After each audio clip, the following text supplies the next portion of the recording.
जैसा कि हमने पिछले एपिसोड में देखा, जिनमोजी अपने आप से ही मार्शल वर्ल्ड में आ जाता है, जिस बारे में उसे भी नहीं पता होता कि वो कैसे आ गया। वहाँ आने के बाद वो किसी कमज़ोर की बॉडी में आ जाता है। इसके बाद वो एक मिस्टीरियस वेपन के पैलेस में पहुँच जाता है और इसी पैलेस की वजह से ये मार्शल आर्ट वर्ल्ड में आया था। इसी के बाद दूसरा एपिसोड शुरू होता है। हमें शुरुआत के सीन में दिखाया जाता है पैलेस टावर, जो कि जिनमोजी को सब कुछ बता रहा होता है मार्शल वर्ल्ड के बारे में, और यहाँ पे जो भी पावर है वो अर्थ होगी या फिर हेवनली होगी। यहाँ पर सभी पावर यिन और यांग से मिलकर बनती हैं, इसलिए मैं यिन और यांग तुम्हारे शरीर के अंदर डाल रहा हूँ जिससे कि तुम यहाँ पे कल्टीवेशन कर सको। इसके बाद वो सीक्रेट वेपन अपनी सारी पावर जिनमोजी के अंदर डाल देता है। उसका पूरा शरीर एनर्जी से ढक जाता है। उसके कुछ देर बाद उसकी आंखें खुल जाती हैं, पर वो पूरी तरह से गंदा हो गया था। ये सब देख के जिनमोजी शॉक्ड रह जाता है। जिनमोजी सोचता है अब लगता है मेरे शरीर में कुछ तो पावर है। तभी कुछ लोग उसे देख लेते हैं। उसका शरीर गंदा होने के कारण सब लोग उसे चोर समझ लेते हैं और उसका पीछा करना शुरू कर देते हैं। जिनमोजी वहाँ से अपनी जान बचाकर भाग निकलता है। वहीं पास ही के एक तालाब में छलांग लगाने के बाद वो नहाने लग जाता है। तभी वहाँ एक लड़की आकर उसके ऊपर तलवार रख देती है। इस पर जिनमोजी कहने लगता है मैं तो बस यहाँ पे नहाने आया था। उस लड़की का नाम ग्वान होता है और वो कहने लगती है तुम मेरे यहाँ पे जासूसी करने आए हो। जिस पर जिनमोजी कहने लगता है मैं तो बस यहाँ पे नहाने आया था, तुम गलत समझ रही हो। ग्वान कहने लगती है तुमने कपड़े भी नहीं पहने, तुम्हारा इरादा मुझे गलत लगता है और मैं तुम्हें छोड़ूंगी नहीं, अब तो तू गया बेटा। इसी के साथ वो जिनमोजी पर अटैक करना शुरू कर देती है। जिनमोजी उसके सभी अटैकों से बचने की कोशिश करता है। ग्वान वार करते करते उसके प्राइवेट पार्ट पर हमला कर देती है। ये देखकर जिनमू कहता है तुम्हें पता भी है मैं अपने घर का सिर्फ अकेला बेटा हूँ, अभी कुछ हो जाता तो मेरे घर में कोई पैदा नहीं होता। जिस पर ग्वान कहती है पहले तो मैं तुम्हें जी भर के पीटूंगी, उसके बाद डॉक्टरों से तुम्हारा इलाज करवा दूंगी, उसके बाद तुम एकदम ठीक हो जाओगे, पर पहले तुम्हें मेरे से बहुत मार खानी होगी। ये सब सुनकर जिनमोजी को गुस्सा आ जाता है। अब वो कहता है लगता है मुझे भी सीरियस होना होगा। जिनमोजी अभी मिली शक्तियों से पंच को बनाकर सीधे ग्वान की तरफ उछाल देता है, पर ग्वान पावरफुल होती है। उसकी तलवार के हमले से जिनमोजी की तशरीफ के कपड़े फट जाते हैं। जिनमोजी मन ही मन में सोचता है मेरी पावर तो बहुत कम है, इस लड़की ने तो मुझे एक ही हमले से हरा दिया।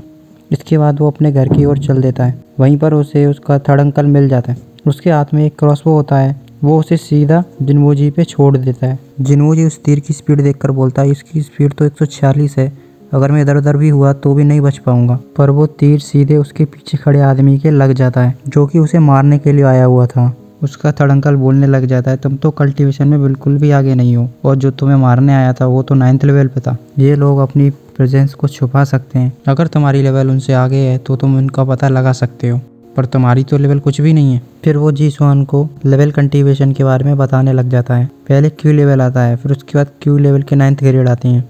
उन्हें पार करने के बाद जिंग जुआन स्टेज आती है। उसके बाद जिंग जुआन, यू जुआन, ती जुआन स्टेज आती है। आखिर में सुप्रीम गॉड, उसे भी 16 कैटेगरी में डिवाइड किया गया है। अगर तुम सुप्रीम गॉड बन जाते हो तो तुम्हारा बहुत नाम होगा और तुम्हारी फैमिली का भी पूरा नाम होता है। तुम्हारे माँ बाप ने तुमसे बहुत उम्मीदें लगा रखी थी, पर तुम तो कुछ भी नहीं हो। अब तुम्हारे पास सिर्फ 2 रास्ते हैं। पहला, कल्टीवेशन मत करो, जैसे तुम जी रहे थे वैसे ही जियो, खाओ और सो जाओ। दूसरा रास्ता, तुम कल्टीवेशन को भी चुन सकते हो, जिससे कि तुम्हारा बहुत नाम होगा और तुम फेमस हो जाओगे। अब इसके बाद तुम पर डिपेंड करता है तुम कौन सा रास्ता चुनना चाहोगे। ये कहने के बाद वो थर्ड अंकल वहाँ से जाने लगता है। जिनमोजी जवाब देता है मैं कल्टीवेशन का रास्ता चुनना चाहूँगा, जिससे कि मैं वो हर चीज़ पा सकूँ जिसका मैंने सपना देखा है। क्या आप मुझे पावरफुल बनाने में मदद करेंगे? जिस पर थर्ड अंकल कहता है अब तो मेरे पैर भी चले गए हैं, मैं तुम्हें कुछ भी नहीं सिखा सकता। उस पर जिनमोजी कहने लगता है मैं तुम्हारे पैर ठीक कर सकता हूँ, उसके साथ ही आप मुझे कल्टीवेशन करना सिखा देना। उसके अंकल भी मान जाते हैं। दूसरे दिन जिनमू अपने अंकल को एक जगह लेटाकर उनके ऊपर कई तरह के तेल मसाले डाल रहा होता है। ये सब देखने के बाद थर्ड अंकल कहने लगता है क्या तुम मेरा खाना बनाना चाहते हो? अरे अंकल तुम मुझे गलत समझ रहे हो, मैं किसी भी लंगड़े इंसान को उसके पैरों पर खड़ा कर सकता हूँ, और आपको पैरों पर खड़ा होना ही नहीं बल्कि मैं तो आपको दौड़ना भी सिखा दूंगा। तो आप बिल्कुल भी चिंता मत करो, सब मेरे ऊपर छोड़ दो बस। इसी के साथ वो अपने थर्ड अंकल के ऊपर तरह तरह के इलाज करना शुरू कर देता है। वो अपने थर्ड अंकल के ऊपर पेंट करता है और बेलन लाता है। उस बेलन को वो अपने थर्ड अंकल की तशरीफ पर बेलने लगता है। वहीं पास ही में खड़े हुए सैनिक कहने लगते हैं मुझे इस लड़के के इरादे बिल्कुल भी ठीक नहीं लग रहे। ये सुनकर उसका थर्ड अंकल बोलता है क्या ये सब तुम रात में नहीं कर सकते? उस पर जिनमोजी कहने लगता है कर सकते हैं, पर लेकिन लोग मेरी स्किल्स नहीं देख पाएंगे। इतना सुनने के बाद ही थर्ड अंकल को बहुत गुस्सा आ जाता है वो कहने लगता है तुम जानते हो तुम मेरी कितनी बेइज्जती कर रहे हो यहाँ पे। वो तीर जो मैंने कल चलाया था वो तुम पे चला देता तो कितना बढ़िया रहता, आज मुझे ये दिन ना देखना पड़ता। तभी कुछ सिपाही एक इंसान को पोटरी में बंद करके लेके आते हैं। वो कहते हैं ये इंसान अंदर ताका झाकी कर रहा था तो मुझे इस पे शक हुआ तो मैं इसे अंदर ले आया।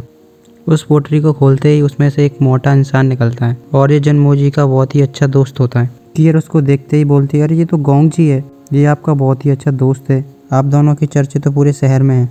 पर जिनमोजी गोंगजी की हरकत देखकर परेशान हो जाता है, अरे ये तो मुझे चिपक क्यों रहा है, और देखते ही देखते वो उसे उठाकर वहाँ से ले जाता है। गोंगजी उसे अपने कंधे पर उठाने के बाद बोलता है मुझे तुम्हारी मदद की बहुत ही ज़रूरत है। पास ही के बाजार में दोनों लोग चले जाते हैं। होंगजी जिनमोजी से कहने लगता है अगर तुमने मेरी मदद नहीं की तो मैं मर जाऊंगा। मैं कुछ घटिया लोगों के साथ जुआ खेलने चला गया, मैंने वहाँ पे अपना सब कुछ गिरवी रख दिया, यहाँ तक कि मैंने अपनी स्वॉर्ड भी, जो कि 18 लाख सोने के सिक्कों की थी और वो मेरे दादाजी की फेवरेट स्वॉर्ड थी। अगर उन्हें पता चला कि मैं वो स्वॉर्ड जुए में हार चुका हूँ तो वो मुझे जिंदा नहीं छोड़ेंगे, इसलिए मैं तुमसे यहाँ मदद लेने आया हूँ। स्वॉर्ड तो कुछ भी नहीं, मैंने तो अपनी वाइफ को भी गिरवी लगा दिया जिससे मेरी अभी तक शादी भी नहीं हुई है। और तुम्हें पता है वो किसकी लड़की है? उसके फादर जस्टिस डिपार्टमेंट के मिनिस्टर हैं। अगर उन्हें पता चला कि मैंने उनकी बेटी दांव पर लगा दी है तो मेरी पूरी ज़िंदगी जेल में कटेगी। भाई ये तो बदमाश है, भाई ये तो बदमाश है। और अब मेरी आखिरी उम्मीद तुम ही हो, क्योंकि उन लोगों ने मेरे से कहा है अगर मैं तुम्हें उनके पास ले गया तो वो मेरी सारी चीज़ें लौटा देंगे। ये सुनने के बाद जिनमोजी हैरान हो जाता है, आखिर ये गोंगजी कहना क्या चाहता है और ये किस इंसान से इतनी सारी चीज़ें हार चुका है?